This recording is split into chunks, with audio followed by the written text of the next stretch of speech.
जय Malhar news चॅनलच्या सर्व प्रेक्षकांना सपना चौधरीचा नमस्कार।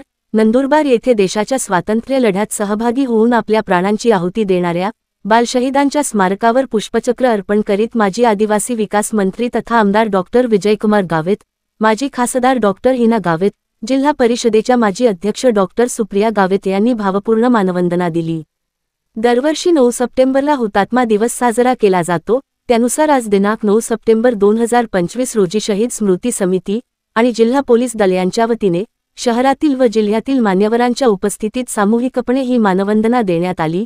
शहीद स्मृती समितीचे अध्यक्ष ॲडव्होकेट रमणभाई शहा, निंबाजीराव बागुल, कीर्तिकुमार सोलंकी, प्राध्यापक राजेंद्र शिंदे, अभिजित सरोदे, संदीप चौधरी यांच्यासह राजकीय, सामाजिक व शिक्षण क्षेत्रातील मान्यवर उपस्थित होते। सपना चौधरी, जय Malhar news, Nandurbar.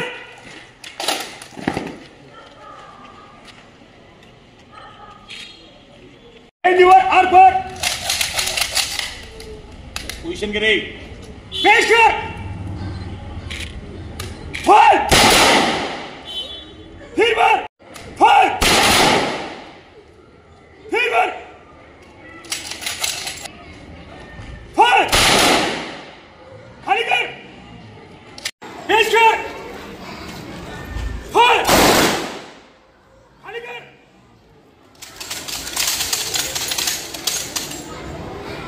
Shot Maju, shot!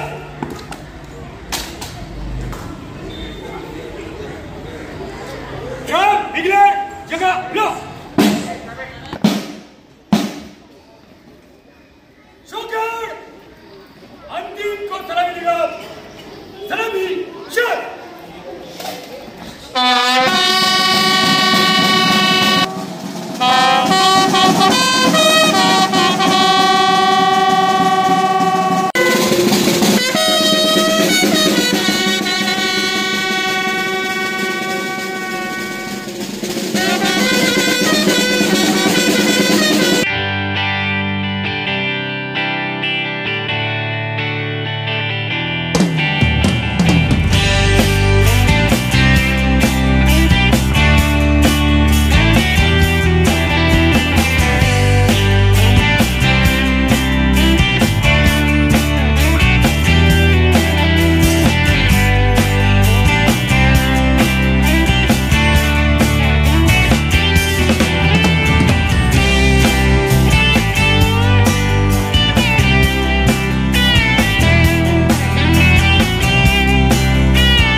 September हा शहीद दिन म्हणून साजरा केला जातो। नंदुरबार शहरामधील सर्व बालकांनी श्रीशकुमार शहीद 5 ते 6 बालक या ठिकाणी ते शहीद झाले होते। त्यांच्या आठवणी व्हाव्या, त्यांच्यामधून विद्यार्थ्यांना आणि जनतेला एक त्यांच्या मनामध्ये देशाबद्दलची आत्मीयता, देशाबद्दलचं प्रेम त्यांच्यामध्ये निर्माण व्हावं आणि या शूर बालवीरांनी जे स्वातंत्र्यासाठी लढले त्याच्यामध्ये त्यांचं योगदान कसं असतं हे लहानपणापासून मुलांच्या मनामध्ये घुसलं तर देशप्रेम मोठ्या प्रमाणामध्ये त्यांच्यामध्ये निर्माण होतं।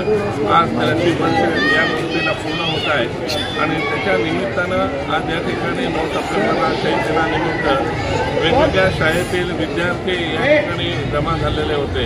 त्यांनी सर्वांनी या ठिकाणी शहीदांना मानवंदना दिली. त्याचबरोबर गावातील सर्व प्रतिष्ठित नागरिक मोठ्या प्रमाणामध्ये या ठिकाणी होते. तर हे जे काम शहीद स्मृतीच्या माध्यमातून या ठिकाणी सातत्यानं चालत राहतं आणि या स्मारकाचं सुद्धा जे काही प्रतिष्ठा असते ती प्रतिष्ठा ठेवण्याचं काम ही शहीद स्मृती करत असते. तर अशा पद्धतीचं आज 9 सप्टेंबरच्या शहीद दिनाच्या निमित्तानं सर्वांचं मी स्मरण करतो आणि त्यांना अभिवादन करतो.